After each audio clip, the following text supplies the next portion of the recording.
Muito boa noite, galera do Terceirão. Boa noite também para o professor, para a professora, parceiros nesse projeto de educação. Hoje o pau vai comer solto, a gente vai falar da Guerra Civil Espanhola e da Segunda Guerra Mundial. Mas antes de falar da habilidade e objetivo, eu queria dar um toque. Eu sou absolutamente sensível, aos comentários. Pô, mas é correria, etc. Gente, é muito conteúdo para pouco tempo e lembrando que os professores e os alunos podem recuperar tudo isso através das plataformas do YouTube, no repositório e assistir com muito mais calma e com muito mais tempo. Vamos lá então falar dos objetivos da aula, apresentar dois grandes conflitos militares da primeira metade do século XX, tendo como escopo a questão da ordem mundial, expor e debater as tragédias humanitárias ocasionadas no contexto das guerras modernas. Vamos lá, o próximo bota no LED, vamos começar a falar então. Relembrando aqui, eu não tinha esquecido de apresentá-lo. O que é isso? Que falha nossa? Olha, a correria não pode abrir mão desse nosso grande colega aqui, o meu amigo Dom Carlos. Boa noite, Dom Carlos. Boa noite, professor Alcides, boa noite, profs e estudantes. Hoje a aula promete, tem muito conteúdo bacana, então já vamos nos concentrar já nas nuvens da Segunda Guerra Mundial. Muito bem. Gente, antes de ir para o LED aqui, eu preciso dar um outro toque também. A abordagem que eu vou dar para o chamado, esses anos terríveis que o professor Eric Johnson Hobsbawm coloca assim como a maior tragédia da história da civilização, eu vou colocar como abordagem aqui uma questão de ordem mundial. Para o aluno, para a aluna, vamos lembrar, ordem mundial são projetos políticos que querem se impor numa escala global. Talvez, eu acredito nisso, fique mais fácil a gente compreender o que aconteceu com o planeta nesse período a partir dos choques de determinadas ordens mundiais e no final a gente vai ver quais sairão vitoriosas. Bota no LED aqui, já tinha comentado com vocês, a ordem mundial é uma relação internacional de poder e de influência através de países. Nós temos o neocolonialismo como primeiro representante de uma ordem mundial, que é a conquista política e militar de um país sobre um território estrangeiro. Seus principais representantes, a Inglaterra, a França, que são os dois maiores impérios neocoloniais, que já apresentam inclusive sinais de decadência, enquanto um outro império está em ascendência, que é o Japão, um gigante tecnológico no Extremo Oriente. O segundo projeto de ordem mundial é o fascismo, que, como nós já vimos, teve sua origem na Itália e defende um Estado totalitário de extrema-direita. O terceiro projeto é um projeto racial, algo como nunca tinha se havido na história, representado pelos nazistas, pela Alemanha, cujo principal líder todo mundo sabe, Adolf Hitler. O quarto projeto é o stalinismo soviético, um totalitarismo de extrema esquerda, que de repente, com o passar do tempo, as pessoas vão acabar generalizando como uma espécie de comunismo. E por último, o keynesianismo, entre os norte-americanos, a partir do Roosevelt, que é um capitalismo com Estado regulador. Então você tem aí 5 projetos que estão se impondo a partir da dominação global. Feche em mim de novo. Muitos professores, agora um recadinho mais para os professores, já ouviram falar do Fukuyama, um historiador que acabou criando muita polêmica quando ele trabalhou com a ideia de que o fim da União Soviética seria o fim da história. E aqui eu faço das minhas palavras de muitos historiadores na época que classificaram aquela fala como algo muito inocente. Seria impossível que os projetos de ordem mundial, por mais diferentes ou semelhantes que fossem, iriam conviver pacificamente daí em diante, mesmo depois da derrocada do comunismo soviético. Então, se nem num período pacifista, ou melhor dizendo, fora de um contexto de uma guerra de escala mundial, a gente tem o fim da história, imagine então, nesse período onde vai se definir a pós-modernidade contemporânea. Vamos trocar o LED, por favor, vamos lá? Vamos começar, Carlão. Guerra Civil Espanhola, 1936, 1939. Fecha em mim de novo. Muita gente acredita que a Guerra Civil Espanhola é uma espécie de ensaio para a Segunda Guerra Mundial. E muitas vezes a gente vai perceber que faz sentido isso. Bota no LED, olha lá. Em 1936, os socialistas vencem as eleições. E constrói-se aí a noção de que você poderia implantar o socialismo pela via democrática. Volta para mim de novo. O historiador, ele tem uma vantagem que as pessoas de uma determinada época não tinham. A gente, quando olha o passado, a gente já sabe o que aconteceu. Por isso que, se historicamente a gente faz uma digressão, a gente começa a perceber e concluir que construir o socialismo pela via democrática é uma coisa que, na prática, acabou não rolando muito. Por quê? Porque na medida em que a extrema-direita perde as eleições, ela costuma reagir e nunca é pela via democrática. Olha aqui, vamos voltar para o LED. Né? A elite ultraconservadora, representada por latifúndios, pela Igreja Católica e pelos militares, tenta um golpe de Estado para impedir um governo socialista liderado, né, esse golpe de Estado liderado pelo general Franco. E aí acontece algo que a ultradireita não imaginava. Há uma grande resistência dos republicanos socialistas, inclusive trazendo à baila, trazendo à pauta um engajamento de vários soldados estrangeiros que foram para a Espanha, de corpo e alma, tentar implantar, tentar a consolidação de um socialismo democrático, são as brigadas internacionais. Foi gente da Inglaterra, foi gente do Japão, foi gente da China, foi gente dos Estados Unidos, foi gente da França, né? Foi gente da Inglaterra, e aí todo mundo se engajou e isso acabou se arrastando. A Guerra Civil Espanhola se arrasta por 3 anos devido a essa resistência, e o país acabou ficando completamente multifacetado. Volta para mim. Como que a gente compreende simultaneamente a derrota dos republicanos, das pessoas que estavam ali engajadas pelo socialismo, e do outro lado, a vitória dos nacionalistas, né, da extrema-direita? A gente pode fazer um paralelo aqui, vamos colocar no LED primeiro. Vamos lá, as esquerdas estavam divididas, né? Os grupos de esquerda tinham aqueles que eram stalinistas, tinham aqueles que se pendiam mais para um socialismo moderado, e isso acabou no fronte diminuindo as forças de resistência.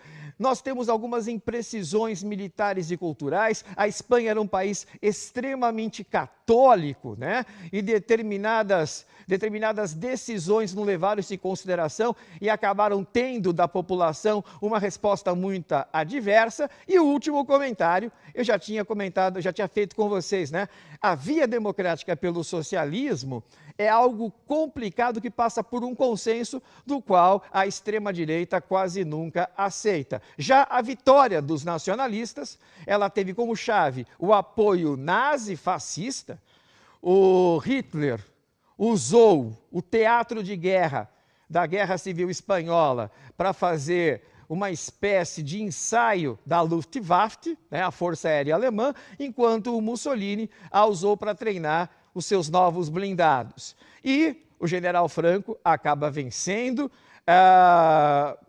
Houve aí execuções, centenas de milhares de pessoas foram mortas e a Espanha vai cair num estado ditatorial de extrema-direita que vai durar até 1975. Vamos trocar o LED agora, vamos lá? A gente vai para uma interação, Carlão. Conta pra gente. Vocês estão olhando, né? Clássica, linda, maravilhosa. A pintura Guernica, do gênio cubista Pablo Picasso, nos passa qual sensação em relação à Guerra Civil Espanhola? 2 minutinhos. Galera, coloquem as suas impressões. Produza aquela música maneira. Vamos lá.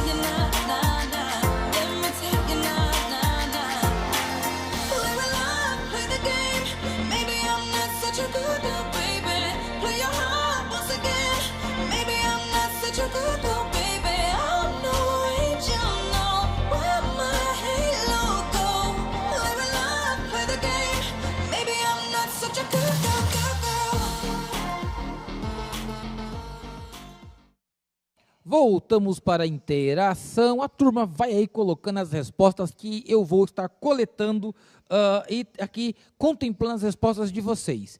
Professor Alcides, maioria do chat, quase a sua totalidade, eles olham para essa imagem e eles enxergam a destruição, o horror, o massacre, o desalento e o genocídio.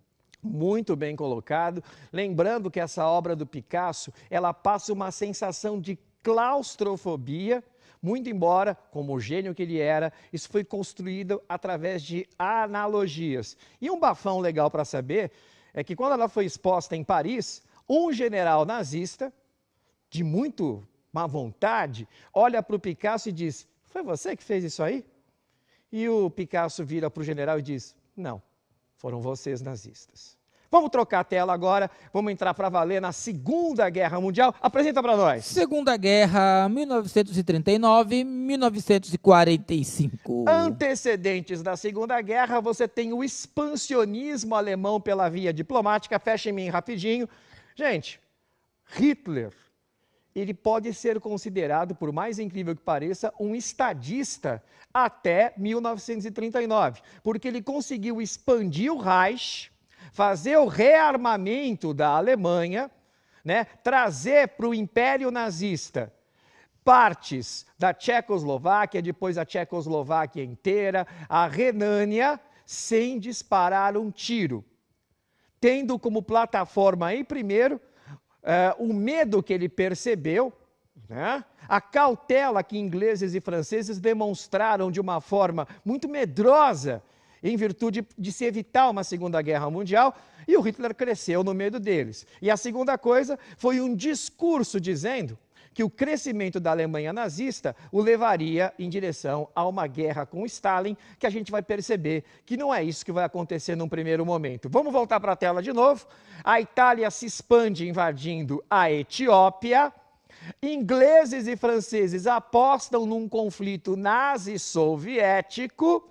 O Japão faz o expansionismo na Ásia, porque desesperadamente precisa de matéria-prima e suprimentos. Sobre a China, a região da Manchúria, rica em minérios, em petróleo, e sobre a Coreia, e volta para mim novamente, para a surpresa de todos, Hitler e Stalin acabam assinando um pacto de não agressão às vésperas da Segunda Guerra Mundial, fato que vai frustrar profundamente o projeto, a aposta que ingleses e franceses tinham feito até então. E aí a gente tem a construção de duas grandes alianças. Olha lá, o eixo.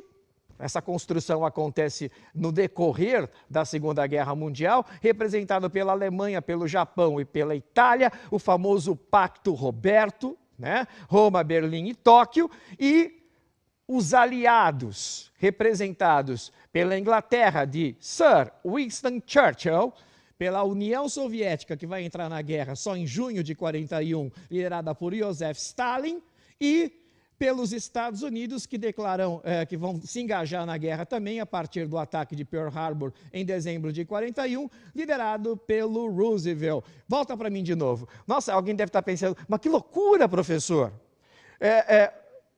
socialista, comunista se juntando a capitalista e ambos se juntando com alguém que representa um império neocolonial. Carlão, você já ouviu falar daquela frase? Inimigo do meu inimigo vira o meu amigo. Pois é. O que parecia completamente improvável acaba acontecendo justamente nesse contexto. Vamos lá trocar o LED rapidinho, por favor. Vamos ver aqui como a primeira fase. Vamos lá, Carlão, vê para nós. Vamos lá. A primeira Opa. fase, nós temos aqui o fim do começo. Isso. A Segunda Guerra Mundial 30 e 45, o avanço vitorioso do eixo. Quem viveu essa época imaginou a possibilidade, inclusive, de uma vitória da Alemanha e do Japão. Ela vai de 39 a 41. Vamos entender aqui esses fatos. Hitler domina boa parte da Europa através da Blitzkrieg. Volta para mim. Blitzkrieg em alemão é a guerra relâmpago. Hoje pode parecer chover no molhado você falar num ataque simultâneo de força aérea, infantaria, né?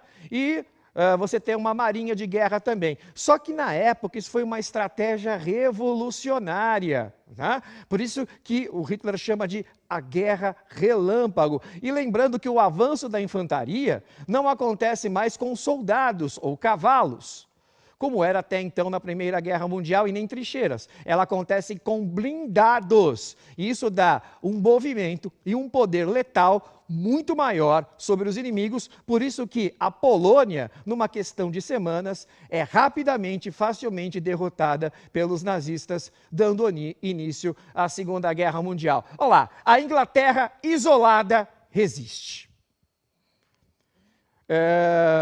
A Inglaterra, seriamente, por muito tempo, pensou em fazer um pacto com o Hitler para tentar se salvaguardar dessa expansão fulminante que os nazistas fizeram. E ela só não se rendeu graças a um homem, do qual aqui, gostem ou não, eu deixo a minha reverência, Sir Winston Churchill, que conseguiu unir a nação, pautar o discurso dele pela defesa do país e não abrir mão, não abrir nenhum tipo de chance para a penetração nazista.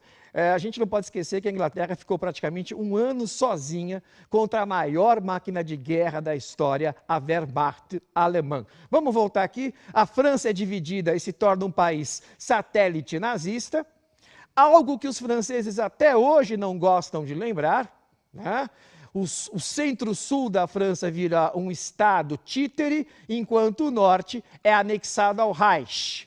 O Japão constrói uma hegemonia no Oriente, destrói a base norte-americana de Pearl Harbor e, em junho de 1941, os nazistas quebram o pacto de uma forma unilateral contra o Stalin, invadem a União Soviética, fazem uma fulminante expansão e, em dezembro, estão às portas de Moscou.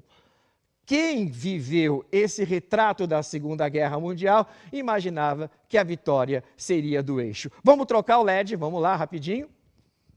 Agora sim, o avanço vitorioso do eixo e o fim do começo. Fim do começo, uma frase do Churchill, né? Para mostrar essa inflexão que vai haver na Segunda Guerra Mundial.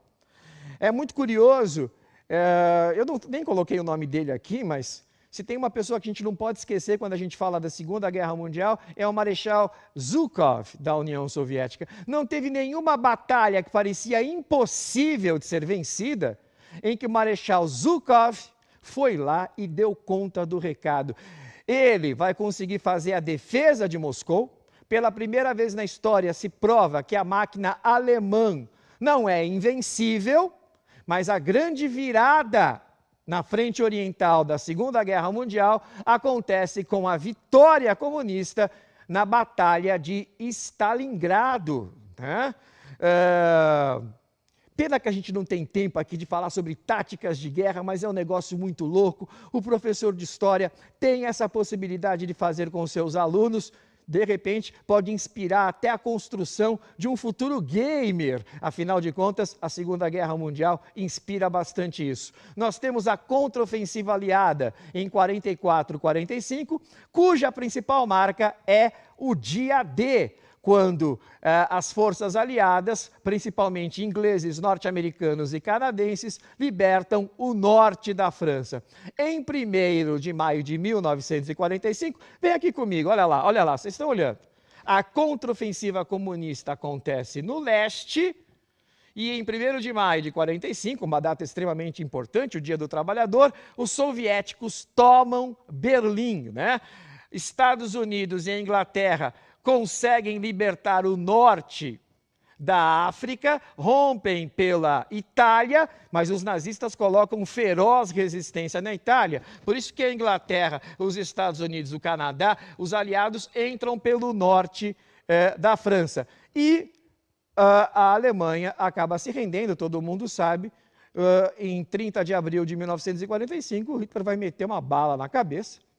E logo, alguns dias depois, o Terceiro Reich pede rendição incondicional. Sobrou só o Japão, né, gente? Sobrou só o Japão. O Japão era muito complicado você fazer uma conquista porque é um arquipélago. Era ilha sobre ilha, isso representava baixas tremendas no comando aliado. Simultaneamente, há uma grande evolução tecnológica bélica que culmina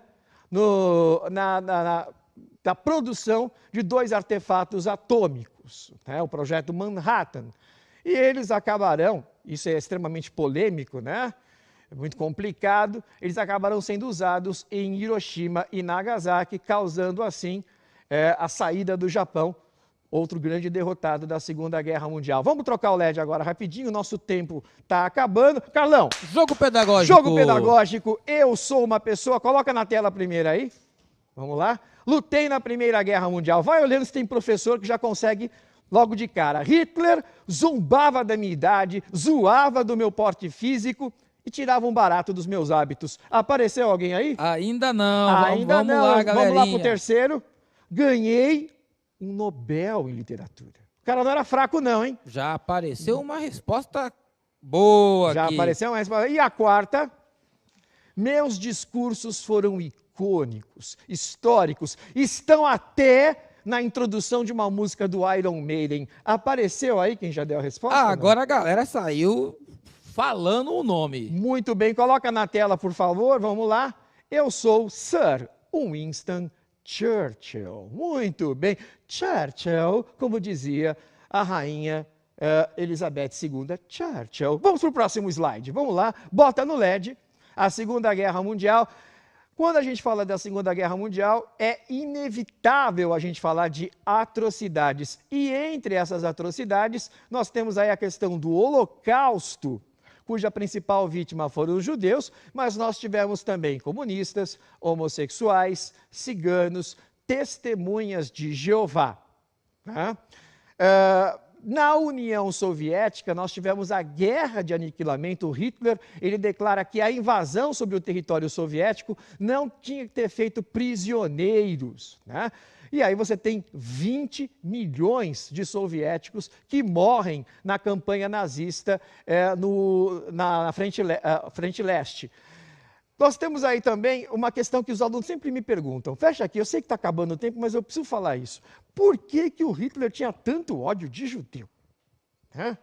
Olha, o que não falta é historiografia paralela tentando dizer isso. Mas com as historiografias clássicas, a gente chega mais ou menos a seguinte conclusão. O Hitler acreditava que os judeus sabotavam a comunidade germânica, uma vez que eles mantinham intactas as suas tradições étnicas culturais. E aí nós tivemos as leis de Nuremberg, que gradativamente foram segregando judeus.